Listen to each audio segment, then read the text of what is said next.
it doesn't look like the Reds are making the playoff this year. But that doesn't mean they can't have a big say on who does go. Dave Molly's gang in the middle of a 9-game stretch against the Dodgers, Padres, and Cardinals. 3 teams making their playoff pushes. Padres in town tonight and making themselves at home early. Paul Wilson's pitch getting caught up. Brian Giles' 16th home run, a 3-run bomb. Still in the first, still no outs. Man on for Ryan Kolesko. He extends the lead by extending his bat. Home run number 5 for him, and the Papas are up 5-0. Bottom one, Sean Casey getting some back.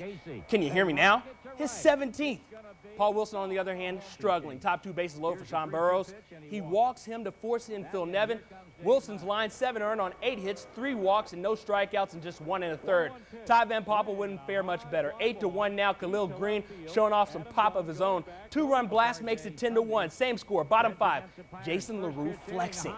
Just 1 for 4 on the night, but the 1 was impressive. His 13th makes it 10-2. But Khalil Green's got the magic stick. If he can hit once, he can hit twice. Second of the game, Green, a career-high 4 hits and 4 RBI in a 14-5 blowout. You know, I got the ball up and they were hammering, and it's not all that difficult to figure out. Just, you know, I didn't make the right pitches when I had to, and it was just terrible. I mean, I just stunk. Good evening. The number the Padres did on Paul Wilson last night left him hurting in more ways than one. Wilson headed to the 15-day disabled list with soreness in his lower back. The Reds recall righty Joe Valentine to take his spot on the roster, while right-hander Luke Hudson will be called up to replace Wilson in the starting rotation tomorrow. Hudson was 2-1 with a 2.84 ERA in Louisville. This little man waiting to get his arm into the rotation. Just give him a couple of years. Padres already up 2-0, make it 3-0. Miguel Ojeda taking Jose Acevedo yard, his 6th of the year. A couple batters later, it's Khalil Green with a shot. If this was baseball tonight, it would be a web gem, but we're local 12, so Deb Dixon's got Willie Mopena down as a crime stopper. Reds within 3-2, but Phil Nevin knocks in 2 with this single up the middle. Padres 5-2 lead, and then someone forgot to tell Willie Mo baseballs have rights too. He abuses the Brian Lawrence pitch. 3-run bomb squares things up at 5. Very next pitch, Darren Bragg breaking up the tie by breaking something off. Back-to-back jacks. Bragg 3 for 4, Reds up 6-5. Bottom 7, 8-5 Reds. Adam Dunn though working 9-5. Major League leading 36 on the season. Very next pitch, I like it like that. Working that bat, don't know how to act, slow motion for you. Willie Mo 2nd of the game, 21st of the year. Sean Casey impressed? He should be. Reds cruise 11-5. Instead, the Reds decide to send Tim Hummel and his .218 batting average back to Louisville. Meanwhile, Hudson has risen through the minors throwing gas. 8-1 with a 1.68 ERA over his last 10 starts. But the force was not with Luke today. Top 1 man on for Phil Nevin. Slow roller to third. Juan Castro can't get enough on the throw. Mark Loretta scores. It's 1-0. Bottom 1, Sean Casey. Will that be dine-in or carry out? Case taking that pitch to go. 18th of the year. Casey 3 for 4 in the game. Reds go up 2-1. Top 2, and here come the Papas. Khalil Green singles to center. Miguel Ojeda, come on down. Adam Eaton with the green light. He beats the throw. Pods back up 3-2. Bases low for Adam Dunn in the 5th. Full count. Eaton, now you see it, now you don't. Next batter, Willie Mopena. You got to get that bat off your shoulder. Eaton out of the jam, and then he comes through with the bat. His 2nd double of the game brings in 2 more runs. Luke Hudson, 5 earned in 5 1/3. He struck out 3 and walked 1. John Reeling with the bases loaded and Brian Giles up. Reeling walks Giles to force in Ojeda, and it's a 6-2 game. Next batter, Nevin, gets a runner in the old-fashioned way. He earns it. Eaton scores. Padres now up 7-2. Bottom 9 runners on 1st and 2nd for Casey. He lines one to Burrows, who can't hold on, but tags 3rd for 1 out. Goes to 2nd for the double play. San Diego holds on for a 7-2 win. Time for the viewer participation we desire each and every week. You make the call. This week's question: if the Reds reach the 500 mark, will 2004 be a successful season? Dial us up at 345-1212. Results later in the show. You know, we got a new regime here. They're doing the things that they think that they need to do. That's all I can say. You feel like I'd be available to play Yeah. this weekend? I'm available. I've been available. It's just been the manager's decision not to use me, but I've definitely been available. When were you back up to full speed where you feel like you could play? I don't know when I'll be back up to full speed. I'm available to get out there and do what I can do. You know, it may be uncomfortable, but I can at least get out there and perform the functions that I need to perform. Whether the manager puts me out there or not, that's on him. So Barry Larkin says he's ready to go. He's been held out of the lineup. The man that's been playing in his spot, Felipe Lopez, after struggling during an early season call-up from Louisville, he's back and with a bat, hitting .383 with 4 home runs and 8 ribbies in his last 15 games. I caught up with him after today's loss. One of the few bright spots has been Felipe Lopez, recalled from AAA. And Felipe, what's been the difference this time around coming up here?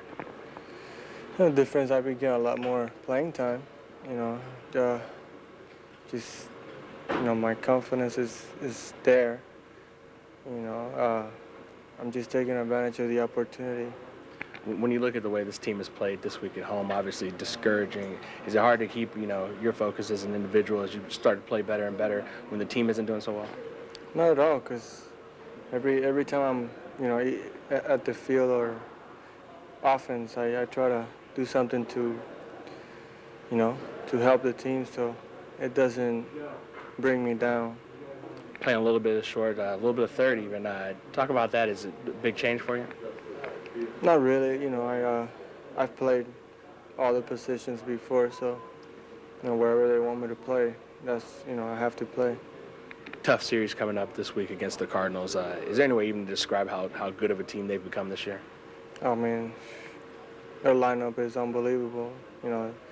Good pitching. We just gotta do the little things to win. Small baseball. Just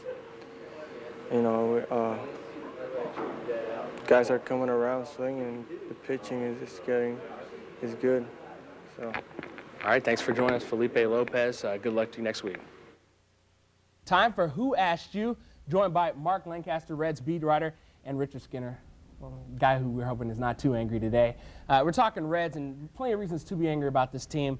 I guess not exactly a satisfactory homestand. They dropped 2 straight series, and really it's been kind of like they're dropping a lot of series lately. Well, Marshall, you got to ask the fans if it's satisfactory or not. I mean, they came out in droves again this weekend. They came out pretty good for the midweek series against the Dodgers. You asked me if they're going to hold management accountable because, Mark, you were there all weekend. You saw it.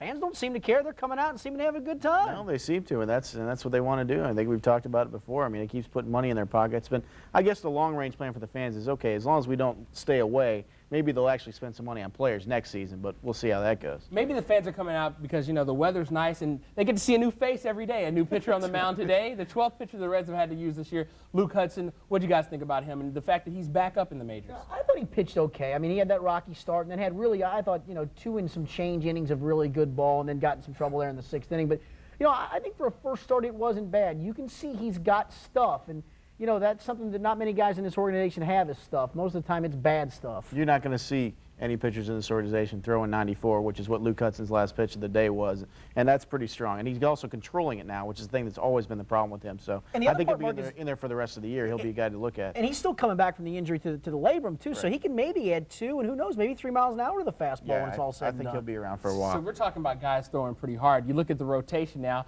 with the addition of Josh Hancock. Do you think that this is the 5 we're going to see from here on out? Well, I mean, I hope we don't see much of Josh Hancock. He's just not very good. But, I do think this. I think you need to see Luke Hudson the rest of the way. And certainly, obviously, Clausen, even if he fails every start from here throughout. I mean, you need to know going into next year. Because right now on paper, you know what you have next year for your rotation? Nothing. Nothing. You don't have one guy, I think, right now. Maybe Aaron Harang you can count on, and he's a number 5 guy at best. What about Paul Wilson? I mean... Well, Paul Wilson will be back, and he'll be in that rotation. I think at that point, you probably see them try to put Acevedo back in the bullpen. You know something that Dan O'Brien doesn't know? He's not talking. He's not talking yet. I think Paul Wilson comes back within a couple of weeks. Get him in there sometime early September. Get him reestablished. Let Acevedo try out the bullpen because he's looked pretty good out of the bullpen, and that may be a solution for next year as him being maybe a setup guy or somebody near the back end of that bullpen throwing hard. You talk about what we don't know on paper coming in next year. We know that Barry Larkin maybe not exactly satisfied with his playing time recently. He says he's ready to play even though he's not 100%. He didn't go on the DL. Instead, they sent Tim Hummel down and didn't seem very happy when we talked to him earlier today. What do you guys make of the situation, especially since Felipe Lopez is playing pretty well right now? Here's the thing. The best you're getting out of Barry is 1 more year, and that's the very best. And that may even be a 60-game year. It might be a 40-game year, maybe a 100-game year. But the bottom line is he's not going to be an everyday player. And even if he is, you need to find out about Felipe Lopez. If Barry's even healthy, he's a bench player right now. I'm sorry, unless he wants to move to third base, he is a bench player because Felipe Lopez should be the everyday shortstop from here throughout the rest of the year, so we can find out about it. I think he's definitely going to get a shot at, I think Barry, if he is going to be starting, it's going to be sporadic. It'll be 2 out of 5 games, something like that. It should be 0 out of 5. And that's not a knock on Barry. He's had a great year. But, Mark, obviously, I think you agree. He's only played 1 more year at the most. Sure, at the absolutely. very most. And he may even at the end of this year say, I'm done. Maybe the question you better find out who's going to be your shortstop. Do you think Barry will be back in a Reds uniform next year? Just yes or no? Yes, I do. I really do because I think he's going to want to end his career as a Red. Now, they could lowball him, but if you want one short answer, I think yes, he will. I would say the same thing. I mean, I don't think I think these latest injuries are going to maybe get him less money than he would have gotten, a month or 2 ago, but I think he probably will be back. He said he will go elsewhere if he has to, but I don't think that he wants to do that at all. When you look at this team, and obviously, like you said, the fans don't seem to care right now. The Reds have been losing a lot of games. Still, they're only 5 games underneath 500. And you look at the season and kind of get, I guess, to measure the success now that we know they're probably not going to the playoffs. Will it be a successful season if all they do is play 500 baseball? Make it up there. If they got the 500 baseball by the end of the year, it would be. I think, honestly, if they won 75 games, it's been successful just based on the injuries that have taken place, the fact they haven't had, aside from Paul Wilson, one single consistent starting pitcher all year. Their bullpen's been in a state of flux almost from the get-go, except for the back end with Danny Graves. It's been a revolving door in the lineup. I think it's actually been a success, and I thought this club would be lucky to win 70 games, and they're going to win, I think, far more than that. And not only that, but you see the incredible development steps that Willie Mopena and Adam Dunn have taken in particular, and those guys are looking like superstar outfielders in the future, at least from a power hitting perspective, and they're going to hit pretty well around 270, 280, and that's a big plus for this year. Yeah, so you have 2 core 40 home run guys. I mean, you really do. Willie Mo and Adam Dunn look like they could be 40 home run guys as long as they want to be. So we agree 500 is a mark that the Reds need to aim for the rest of the season. Guys, thanks for stopping by, and we'll check y'all later. Reach for mediocrity. Thanks, Mark. Welcome back to the Cary Automotive Sports Authority. We do have the results. You make the call. The question, if the Reds reach the 500 mark, will 2004 be a successful season? I'm not a math major, but I'm thinking about 2/5 of you said yes.